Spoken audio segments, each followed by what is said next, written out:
Bonjour à tous, bienvenue à l'atelier Enneagramme. Quelques précisions sur les sous-types avant qu'on développe. On fera 9 vidéos. Chaque profil Enneagramme aura sa vidéo sur les sous-types, 9 et non pas 27. Et on va aussi voir pourquoi dans cette vidéo. Donc les sous-types, c'est quelque chose d'important, simple à saisir, et c'est parfois sous ce prisme-là, par cette porte d'entrée de l'Ennéagramme, que certains vont découvrir ou valider leur profil Ennéagramme. Donc il ne faut pas rejeter cet aspect-là, mais il faut l'utiliser avec précaution, voilà, être un petit peu sur ses méfiances quand on parle des sous-types, parce que ça peut aussi amener à une confusion. Voilà, c'est ce que l'on va voir dans cette vidéo. Donc, allons-y. Je ne représente pas l'Ennéagramme, on va directement parler des sous-types et j'espère qu'elle ne sera pas trop théorique, cette vidéo. On va faire en sorte vraiment, c'est vraiment l'enjeu de cet atelier, que ça soit à la portée de tous, parce que vraiment c'est le but de l'Ennéagramme, c'est que finalement on avance tous ensemble. Et donc, il n'y a pas de bon et de mauvais profil. Il n'y a pas de bon et de mauvais sous-types aussi, c'est une évidence. C'est la première précision que je voudrais apporter. Et puis, on va développer aussi cette notion. Je ne représente pas les sous-types en profondeur, mais c'est assez simple à saisir finalement. On pourrait tous dire, que l'on s'intéresse à l'Ennéagramme ou non, que dans la vie, que ce soit conscient ou inconsciemment, on recherche certains aspects de l'existence en priorité. Ainsi, certains d'entre nous, on recherche plutôt des relations en tête-à-tête. Je donne souvent l'exemple de quelqu'un qui fêterait son anniversaire avec une personne ou deux personnes. Ça serait suffisant pour elle.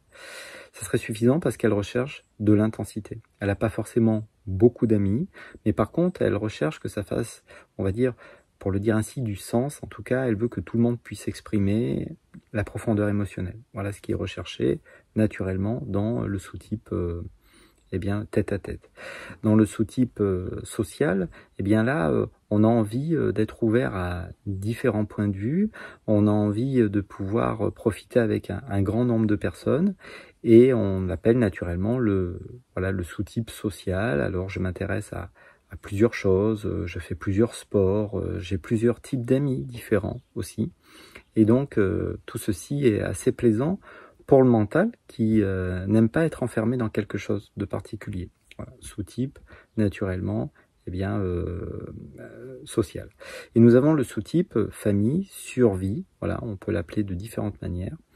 Et donc ce sous-type s'attache vraiment à l'essentiel, on pourrait dire à la base.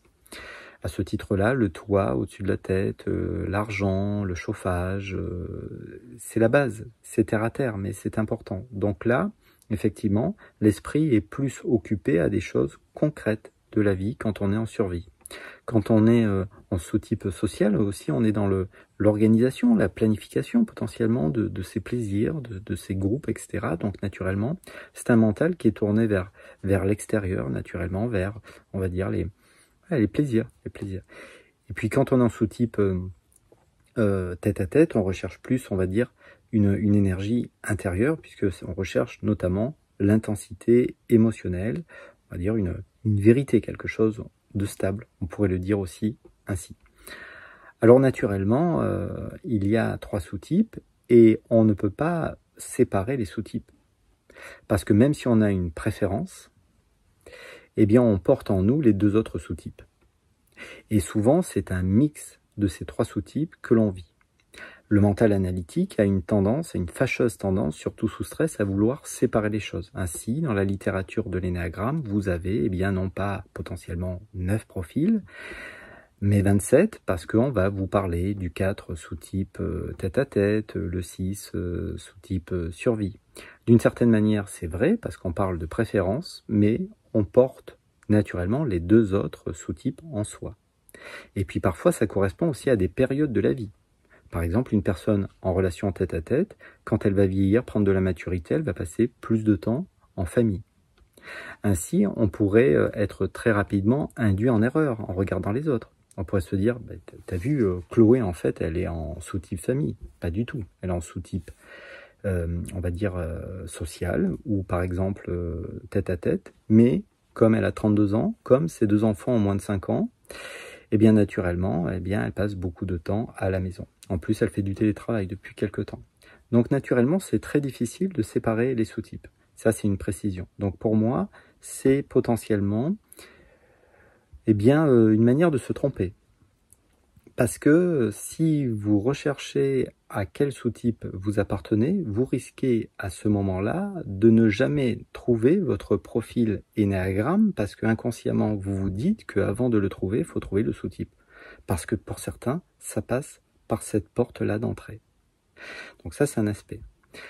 Un autre aspect, effectivement, c'est que c'est changeant, c'est mouvant, et qu'on ne choisit pas son sous-type, je l'ai dit.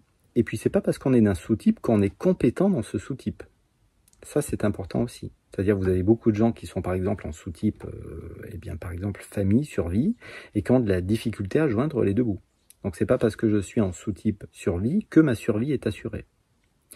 On pourrait dire aussi, ça s'est jamais assez évoqué, je sais même pas si je l'ai lu dans la littérature, donc je vous l'offre, ne prenez que ce qui est bon pour vous. On pourrait dire que le sous-type vient en réponse à une blessure émotionnelle. On va prendre un exemple, mais on pourrait en prendre d'autres. Honneur au 4, par exemple. Eh bien, le 4, naturellement, son centre réprimé, c'est le centre eh bien, instinctif. Voilà, j'ouvre une toute petite parenthèse. Il y a 3 centres, et ne confondons pas les 3 centres avec les 3 sous-types. Il y a le centre mental, qui est représenté par les points 5, 6, 7, le centre instinctif, représenté par les points 8, 9, 1, et le centre émotionnel de l'image, représenté par les points 2, 3, 4. Ainsi, nous avons tous un centre, un deuxième centre, et nous avons tous un centre réprimé. Il faut réfléchir, si vous voulez que l'énéagramme vous serve, en termes de centre réprimé. Parce qu'en nourrissant votre centre réprimé, vous nourrissez aussi vos 2 autres centres. Mais je ne veux pas justement trop compliquer cette vidéo, je ne veux pas que ça devienne trop théorique. Donc naturellement, vous avez, eh bien, par exemple, le 4, admettons le 4 donc, qui est dans le centre de l'image, eh bien, admettons qu'il soit en sous-type survie. Désolé pour les autres profils, on aurait pu en prendre un autre, mais on va faire la vidéo comme ça.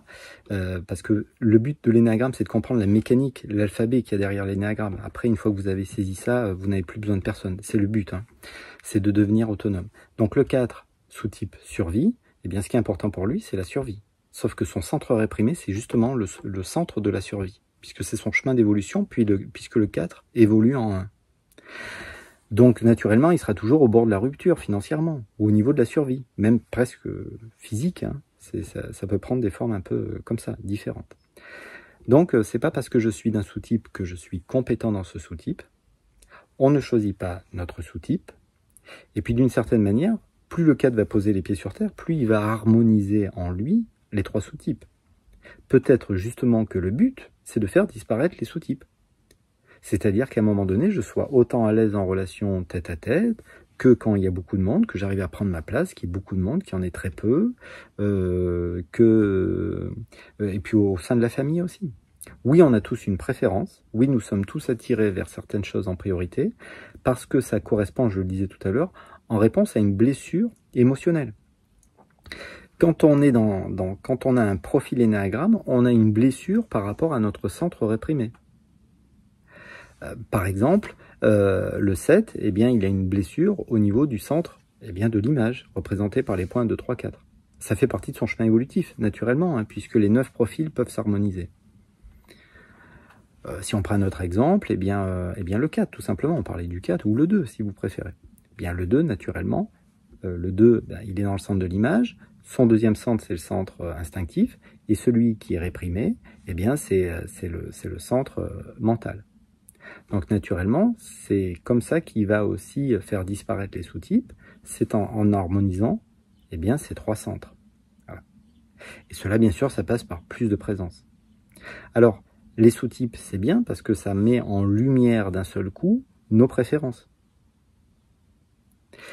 Mais c'est pas parce que ça met en lumière mes préférences que je suis totalement inapte dans les 2 autres sous-types. Donc notre 4, qui était en sous-type famille, naturellement, il est pas compétent dans le domaine survie, puisque c'est son chemin d'évolution. Il serait peut-être plus compétent dans du tête-à-tête, puisqu'il est dans le centre de 3-4, de l'émotion en fait, de l'image, de l'intériorité, si vous voulez. Donc, c'est une porte d'entrée, les sous-types, très important, très connu. Par contre, définir 27 types de personnalités, alors bien sûr, c'est confortable pour certains qui sont intéressés au niveau des écritures, parce que le chiffre 27, bien sûr, c'est pas rien.